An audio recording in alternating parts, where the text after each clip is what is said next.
Hello, everyone. This is Ali Siadatan from thinkagainproductions.com. Just wanted to give you an update as to what's happening in the Middle East, kind of an analysis, and then the biblical lens, the prophetic lens. But let's just first get some of the our bearings straight as far as what's happening. So this incredible judgment has come down over, the Islamic Republic of Iran, which was kind of, the force that was, representing the Prince of Persia, and was the force that was behind the attack against Israel, the seven front war. You have the Gaza, you have Judea and Samaria and West Bank, you have Lebanon, you had Syria, you had the Houthis, Iraq and Iran itself, the seven, and then there's an eighth front to the war, which is the propaganda war, which is a global war against not only Israel, but against essentially the Judeo-Christian heritage of the West. It's an ideological war that seeks to replace the codes of civilization and rewrite them in our minds by bringing kind of this association between I guess the Islamic perspective coming from Muhammad and this new religion that's being weaved together. Right now, I'm putting the Marxism in quotation marks because once it's complete, it'll probably have its own, uh, you know, name. We're not there yet, but it's being constructed. It looks like it's, not a religion, but it actually is. It's not just about the means of production being, controlled in some way. It's about actually, um, I don't know if people know this, but Marxism is actually a religion. The control of the means of production is only seen as the first step to detaching humans from the material world so that the more spiritual teachings can be downloaded into the culture. It reminds me a lot of the Book of Enoch. If you look at the time of the Book of Enoch, what we see is this global religion, and there are seven bodies of knowledge given in the Book of Enoch. And these seven bodies of knowledge sound a lot like what we would call sciences today. There's astronomy, there's chemistry, the military arts, physics, but these are heavenly. They're kind of like we tend to think of the creation, I think, very much from the point of view of this magical and spiritualized world that comes slowly from the Roman Empire um, into the Middle Ages, into Europe, and from there all the way into North America. But the people of the ancient world, they understood the universe as being a mysterious and divinely inspired place, and the laws of physics and the mysteries of the universe were the mysteries of the created order. There are the mysteries of the creation. There are the mysteries of God. I remember once in Iran, this woman said to me, "Why is it that in the West that people have discovered so many of the mysteries of God, yet atheism is so rampant?" And I knew exactly what she meant, even though she explained herself, such as radio and satellites and space, sending stuff into space and the internet and electricity. This is what she considered to be the mysteries of God. And that is kind of how the people of the ancient world understood that the physical creation of God was just an incredibly complex and ingenious thing. And that to understand its mysteries itself was angelic knowledge. It's kind of like, when Enoch or when Cain builds a city and he shows that he has knowledge of geometry and knowledge of mathematics and architecture because that's what you need to build stuff. And let's say even the bodies of knowledge that are attributed to the sons of Cain, all of which are used for evil, not for good. But those bodies of knowledge, I mean, these guys were made in the image of God. They were much closer to the world of God and angels, yet they operated in these bodies of knowledge.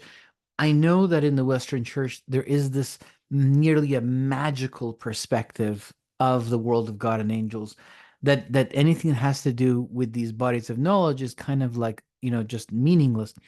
But that's not true. That's just a imagined way of seeing reality.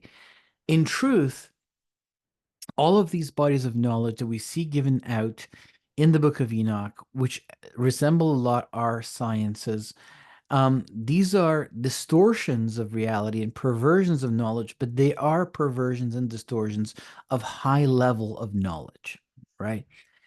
And these are the types of knowledge that men and angels can function in because we are beings that can receive this type of information. And so Marxism, in a way, is drawing, it starts with the Nazis actually, but it's drawing from the types of knowledge we see in the Book of Enoch and trying to kind of tie it together to form a religion the way the Nazis did, and then needed a manifestation, a leader to manifest it, and they called him the Führer, the guide. That's what the Führer means, the guide. So this occult, all of these occult ideas are coming at us. Whether it's Marxism or Islamism, it's coming to the West, and it's challenging. Why is it challenging, Israel like it did 80 years ago? Because whether we like it or not, the Jews and Israel are seen by the enemy as being the root and foundation of the covenantal system that leads to Christianity. Let me explain that. There's a guy, his name is Douglas Murray, and he's been talking a lot on the news about Israel.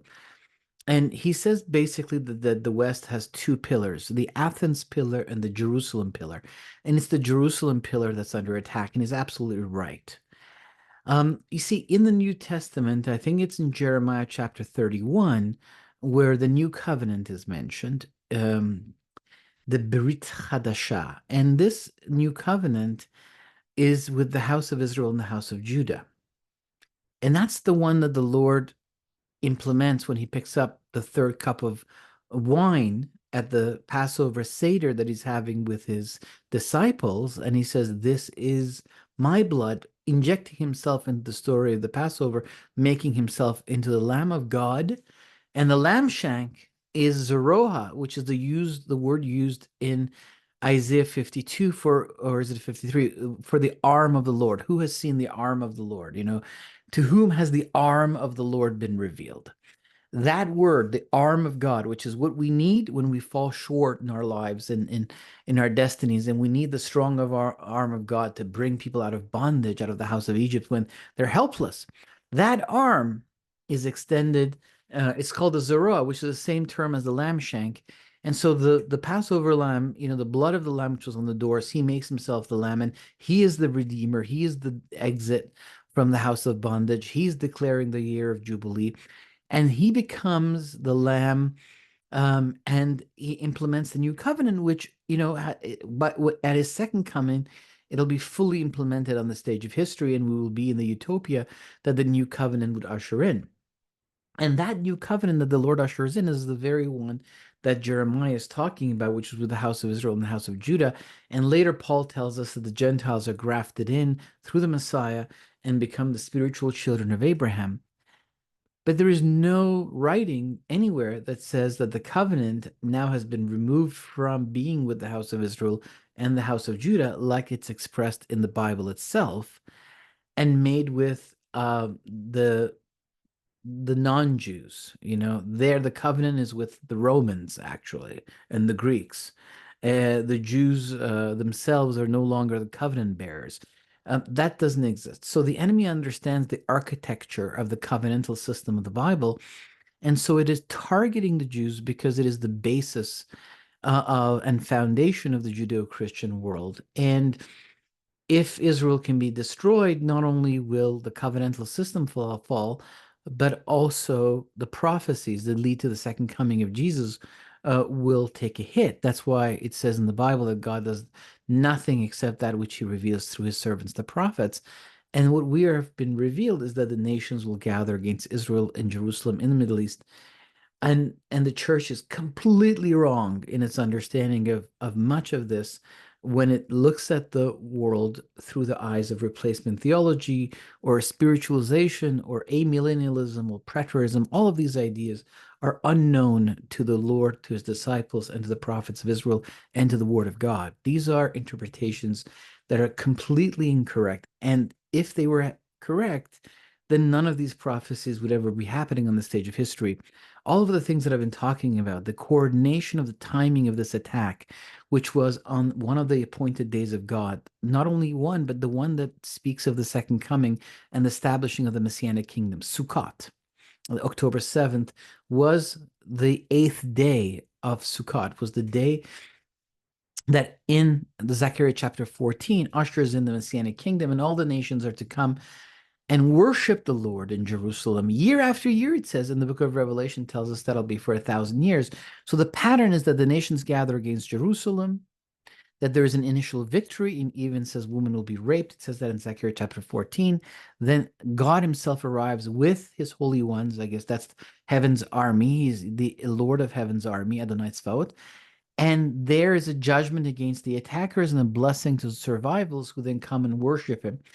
And so this is not obviously the prophecy of Zechariah 14, what we're experiencing, but this is definitely in the pattern of it, because it happened on that very day of God's appointed calendar. It happens 50 days to the last war, which 50 years, sorry, which was also on Yom Kippur. And all of these appointed days, do they have much meaning into them as far as God's understanding of how he's communicating his message to the human race? But they all essentially speak of the Messiah. Excuse me, I'm getting over a cough. They all speak of the Messiah. And so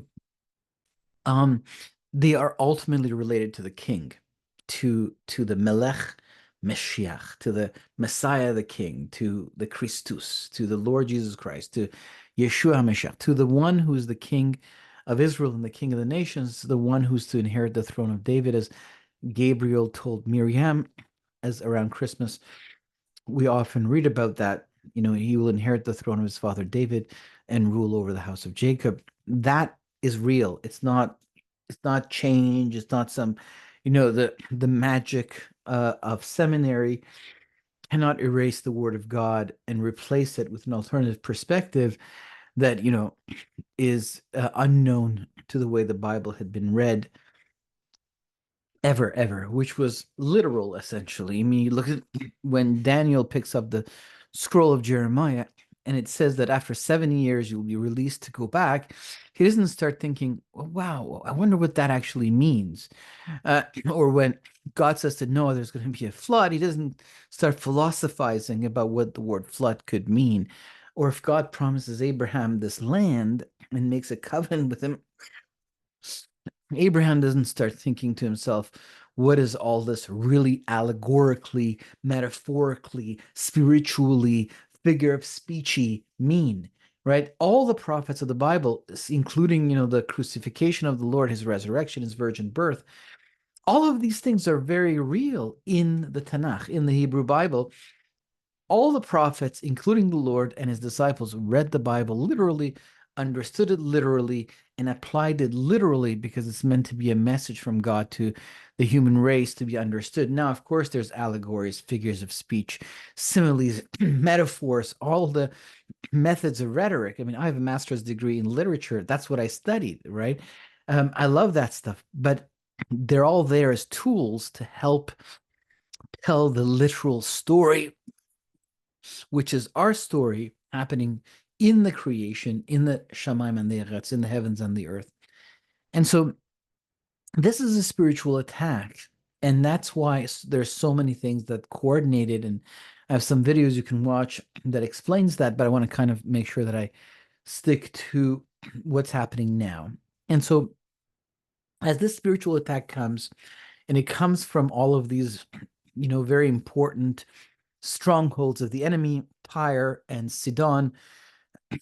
If you kind of go to Beirut, in the south of Beirut, where Hezbollah's neighborhoods are, or if you go to the valley, the Baalbek, not Kidron, the Becca Valley, where Baalbek was the temple of Jupiter, or whether you go to Gaza, where the Nephilim settled, or whether you go to Babylon, where Iraq is, whether you go to the seat of the Prince of Persia in Iran, from all of these ancient strongholds, we see, and it's no coincidence that Israel has now taken control of Mount Hermon, the summit of it, and they're not going to give it up anytime soon, because that gives them, leverage over Damascus. And let's remember that in Isaiah chapter 17, Verse 1, there's an oracle against Damascus that it will become a heap of ruins. So there's clearly a judgment coming over Damascus, which has never yet been fulfilled on the stage of history. So the fact that they take Mount Hermon, the main stronghold, which is associated with the coming of the fallen angels in the book of Enoch, I mean, that's so important, right? And so there's a timing of God, the strongholds of God, and um, all kinds of things that were. I had this great video actually here that explained all of these things in great detail with lots of footage. And unfortunately, it's gone. And so I'm going to put it on another site. But for now, what's happening is that a judgment came. Netanyahu went and made a speech in Congress in which he declared judgment against the Islamic Republic and its tentacles. And then he came down and they told him, look, Nasrallah, we know where he is, even though like 3 people in the world knew where he was, but Israel somehow did. There's so many miraculous victories. And so Nasrallah is taken down, and he was kind of like a small version of the supreme leader of Iran. He's a Shia cleric with political power. You have to see it from the Iranian point of view. He's just like a mini Khamenei. And the Radwan commandos got together to decide that they're going to attack Israel and take hostages from the north, but Israel knew where they were, and they're all shot in one, killed in one shot. And then there was an earthquake on the 9th of the month of Av, which is the day the temples were destroyed, and is usually seen as the day of cursing. But there was an earthquake over Syria and Lebanon as the enemy was getting ready to attack Israel, and those lands began to fall. The fall of Damascus is very important. Why? Because Assad was the linchpin of the Shia Crescent. So if you go back, what you see is that essentially over the course of the past 46 years, Iran created this thing called the Shia Crescent, which went from essentially parts of Afghanistan through the Baluchistan, through Iran, through Mesopotamia, into Syria, and into Lebanon, to the Mediterranean. It was like a crescent. And what connected Mesopotamia has been under the control of Persia since the handwriting appeared on the wall in the book of Daniel for most of history since that time. Mesopotamia has been under the control and influence of Iran because God gave Mesopotamia to Persia and extended the Persian rule into the region. That's why Iran is such an influential country, for better or for worse. Right now, since 1979, it has been for worse because it's the scepter of Persia was conquered by a very dark leader, Khomeini, his name was, and he brought in kind of this mixture of the expansionism of the Muslim Brotherhood, which was essentially to create caliphate. He brought that to Iran and he mixed it with essentially the Shia concept of the succession of prophethood, which then he applied to himself and enshrined in Article 5 of the Constitution, which he had received the power of God to now implement this caliphate.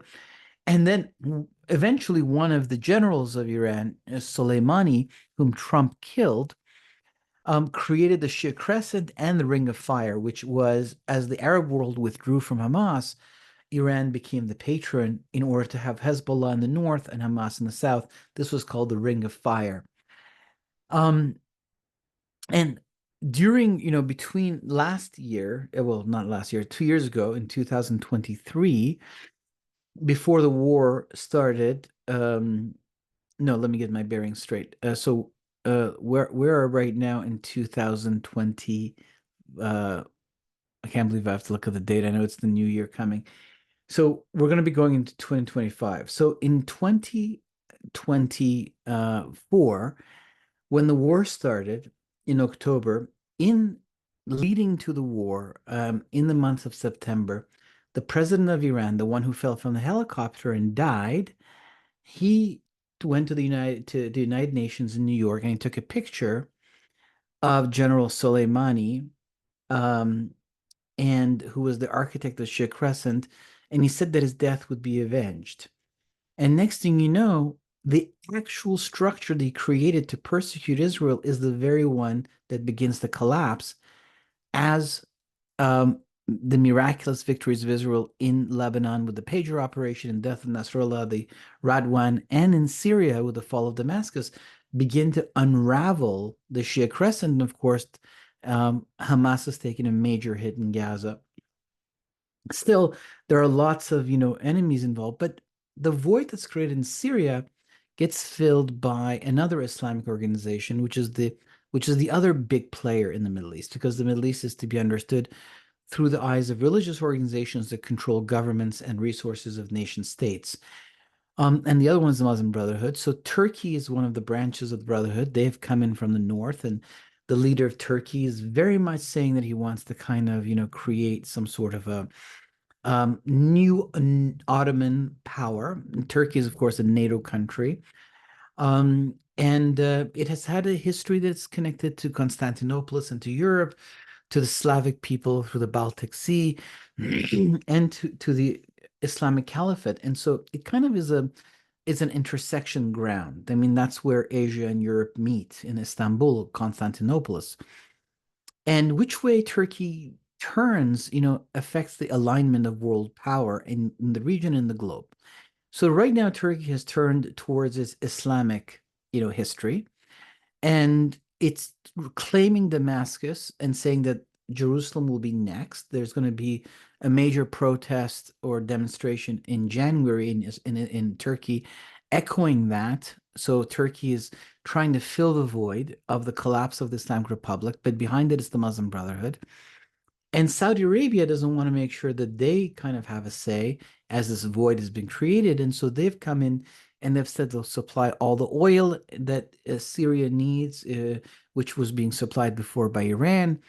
And Saudi Arabia is kind of divided between a prince who's trying to modernize his country, and yet his own family, which has made a deal with the Wahhabis, which are fundamentalist Muslims of the third branch. You have the Muslim Brotherhood, you have the Salafis of the Saudi Arabia and the Gulf states who created ISIS. And then you have the Shia in Iran who created the Islamic Republic under Khomeini.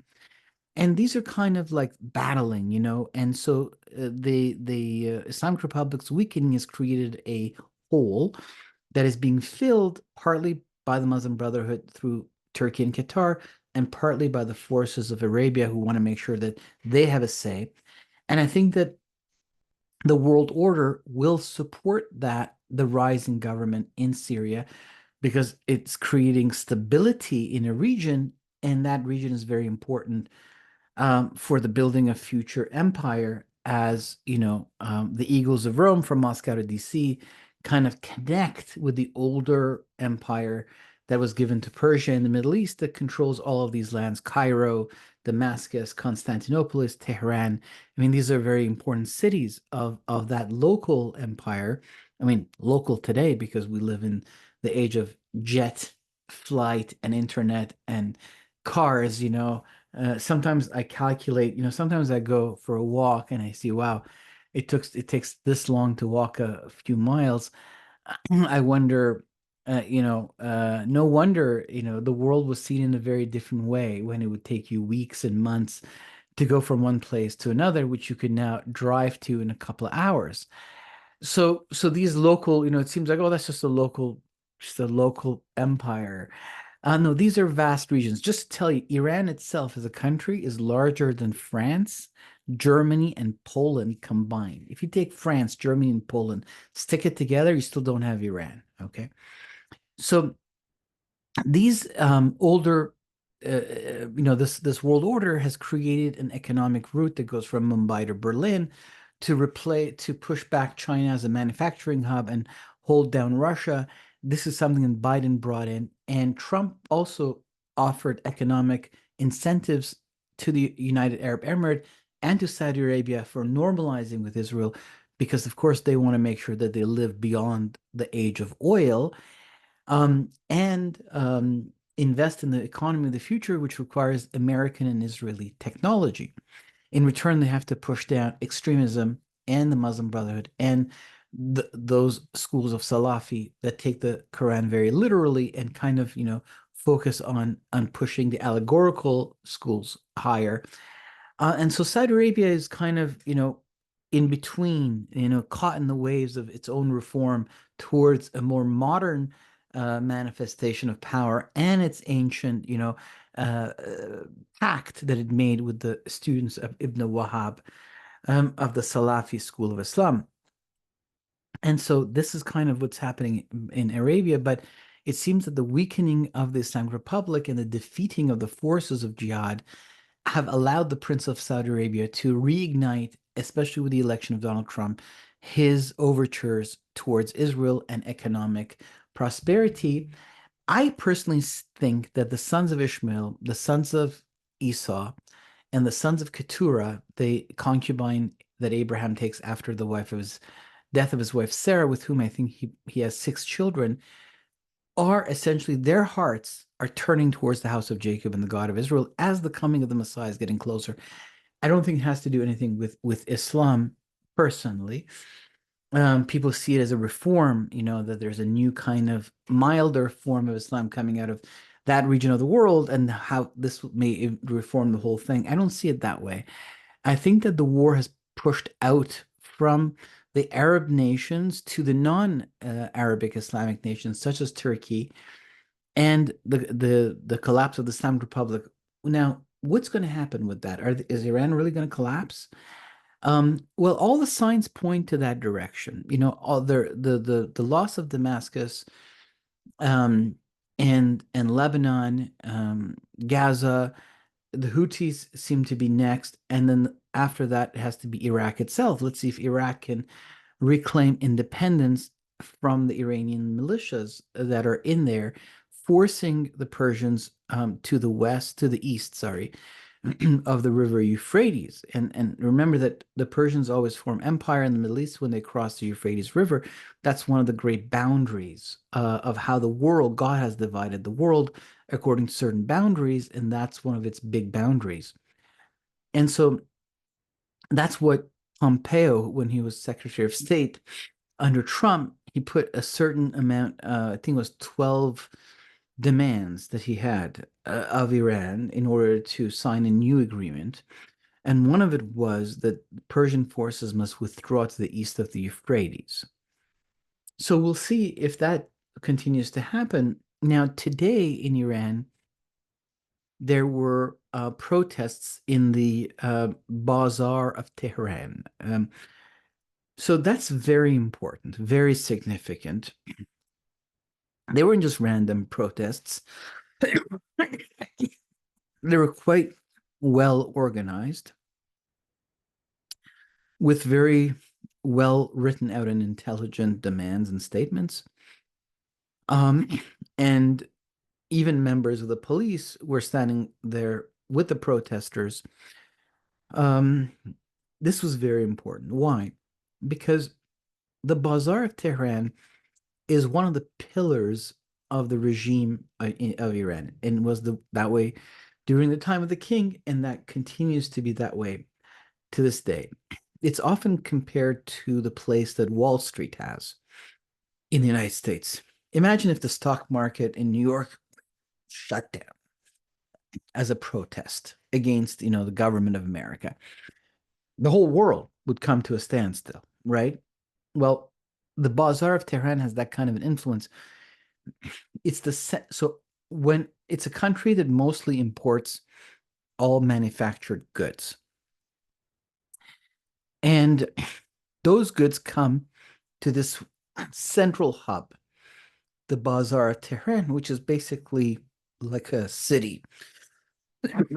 It's huge, and all the um, wholesalers are there. Then they distribute into the local bazaars where they have branches and family members and colleagues that work the same market in the other main cities of the country.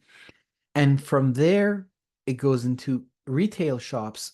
Either the retailers buy from them because they just don't come from the families that control the import export. They're not the rich merchants.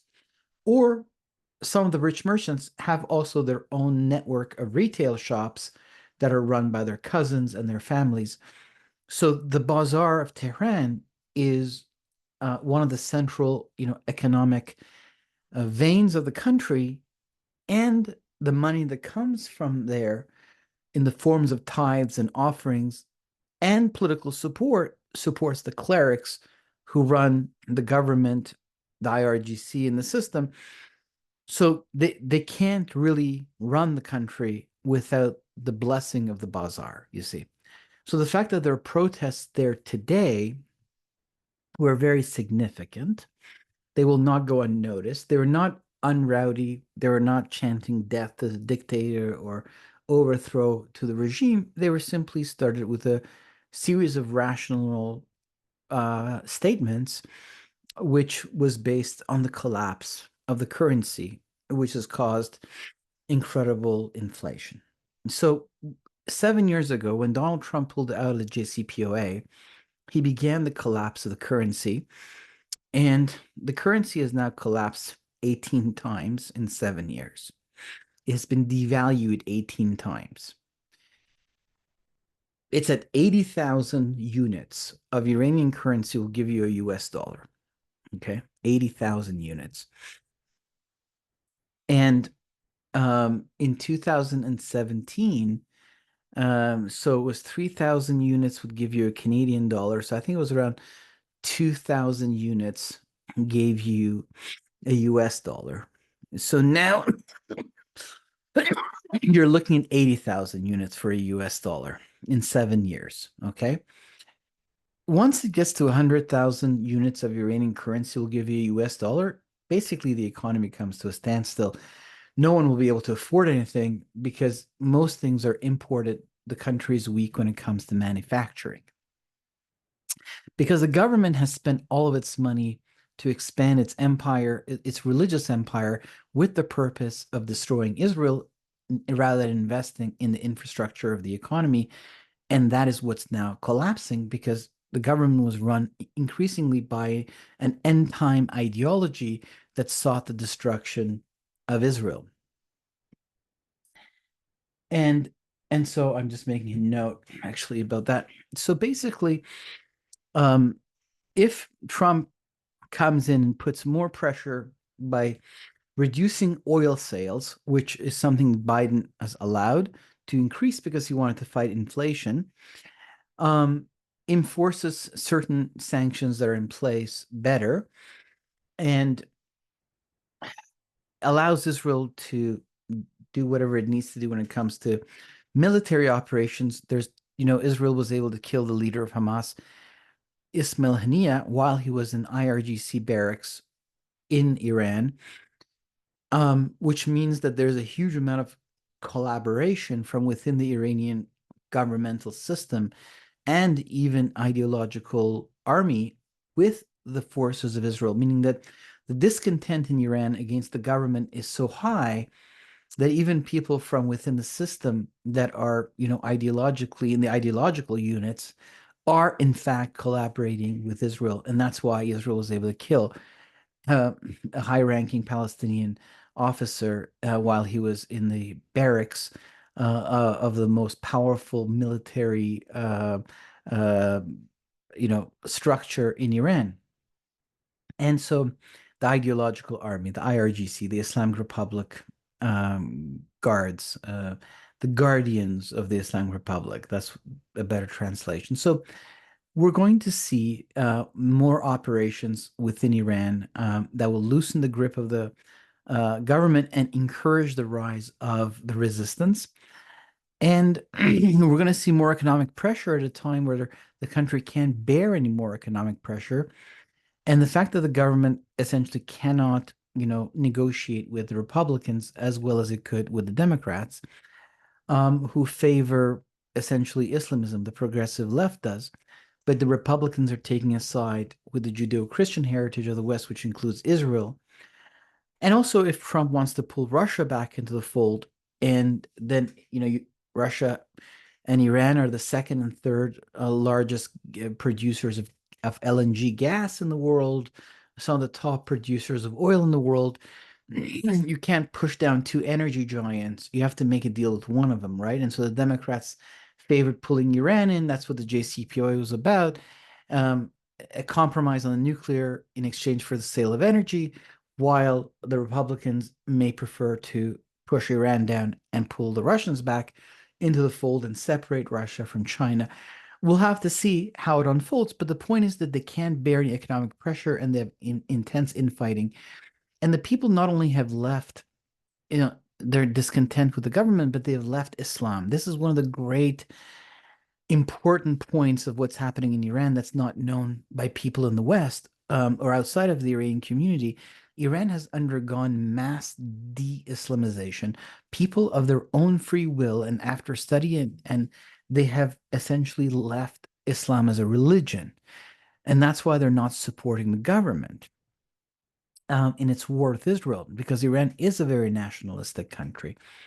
But because they perceive the war with Israel as being not a national war, but a religious war, and they no longer adhere to that religion, right? So that's what's really the government is very weak, I would say, and the signs, of what's happened in the rest of the Middle East point to the fact that their time has come. I've always said that, what the Lord revealed to me is they wouldn't make it to the 50th year. The Jubilee year is the year where inheritance is returned to people, even though it was in the Torah for the Jewish people, but its spirit can be assigned to the nations. There's a teaching there, it's a revelation from how God operates. And so the people in Iran feel that the Arab invasion of the 7th century that brought Islam is finally coming to an end, and the Persians are reclaiming their own nation and kind of looking to form an alliance with Israel based on the relationship between the Persians and the Jews before the coming of Islam in the 7th century. And that relationship was exceptional because the Romans and the Greeks, they destroyed the temple in Jerusalem and scattered the Jews. And the Greeks kind of corrupted the Jewish people from within. I mean, that's right now, as I'm recording this, it's the days of Hanukkah, which was a feast of dedication that the Lord himself kept, because it says in John chapter 10, verse 22, that he went to Jerusalem to keep the feast of Hanukkah. And it was a time where the Greeks had corrupted the mind from within and attacked the spirituality of Israel by forbidding the reading of the scriptures, by forbidding sacrifice to God or keeping of the Sabbath, and of course, eventually by erecting an altar to Zeus in the Holy of Holies and sacrificing of swine on the altar of the temple of God, which led to the Maccabean rebellion, which ultimately reestablished the light of God in Jerusalem and moved history forward to the time of the Lord. And the Lord said that these were, in fact, patterns of events that would occur again in the second coming, which is what he says in Matthew chapter 24, which shows us again that Jerusalem and the Temple Mount will have an importance, leading to the events of the 70th week of Daniel. If you don't know about that prophecy, educate yourself. So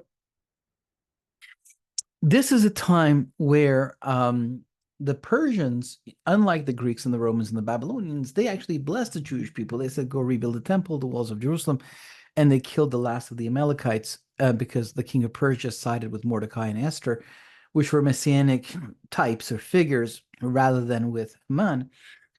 And therefore, I think there's a blessing coming to the Persians. They are now being freed by the Jews at a time where they are weak and scattered and without an army, and they're being freed from the stronghold of a dark ideology that took, and at that point, the debt is repaid. And for a moment, I think we're going to see that the Middle East and the countries that attacked Israel that are now all losing are now going to go into a period of self-reform and reflection.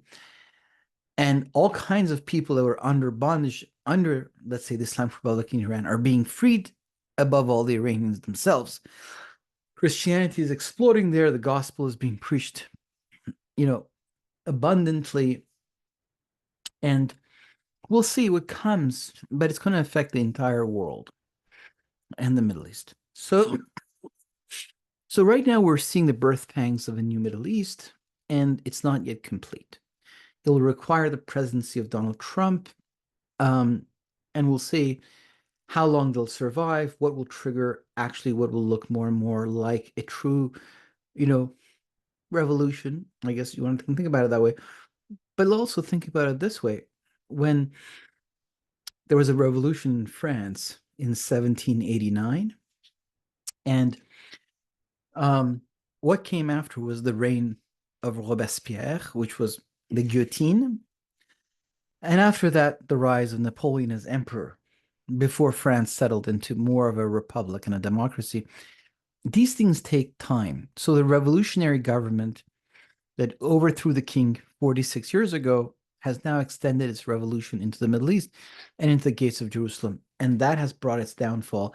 But these are still, I would say, the birth pangs of the revolution of 1979. Even though a new government may rise, a new system, we'll have to watch that together. I don't see it as a second revolution. I just see it as this is how long it takes for things to settle down when you have revolutions. That's what history shows us, okay? So there's a spiritual attack against Jerusalem and a spiritual defeat. And the Prince of Israel is Michael and is defending Israel because it's keeping the people as we move forward towards the events of the second coming. And that hole is being filled by the Muslim Brotherhood, by the Arabs, by the Turks, by the Qataris. And we'll see what kind of a Middle East emerges, and we'll see what happens in Iran. If Iran falls, then Hezbollah will definitely be isolated, and Lebanon will change. Will the Muslim Brotherhood be able to overthrow the government of Egypt and reestablish a Morsi-like government? And now the king of the north and the south, I guess the Turks and the and Cairo will form a new pressure system, and we'll see what happens in Iran. I think once the collapse happens in the Islamic Republic in Iran, I think we are going to have a period of Sabbath in the Middle East where light is going to be diffused and the birth pangs, um, are going to take a break because even labor pains come in stages, right? They come and go. Basically, if you asked me, what is the best statement and sentence in the whole of the Bible that describes this stage, this period of Israel's history, I'd have to say it's wars and rumors of wars from the Lord himself. That's it. Israel lives between wars and rumors of wars, and this is the birth pangs of the Messianic kingdom. What you're experiencing is the birth pangs of a new age of history coming forward. So this is important to understand. So I wanted to give you some of my thoughts about what's happening in the Middle East. Um, and I think that's it. I think that's what I've got for you today. So I hope you enjoy this. By the way, if you want to go to my website, thinkagainproductions.com and click on Patreon. I've decided as going forward, starting in January, I'm going to be putting a lot of more information in my Patreon page. So if you want to join there, sign up for it. And of course, sign up for this YouTube channel because there's going to be a lot more coming into the new year as we now get deeper into the unfolding of this. And I'm writing a book about all of this that's inspired from the prophecies and writings of the Bible called The Three Princes. And I'll be, once I have finished the book, then I'll talk more about the contents of it and the mysteries that God is revealing through it. It's quite fascinating. I'm always have the honor of being the first person, though, is to see it, and I can't wait for you guys to hear it. Have a great day, and happy Hanukkah, happy New Year, and all of that.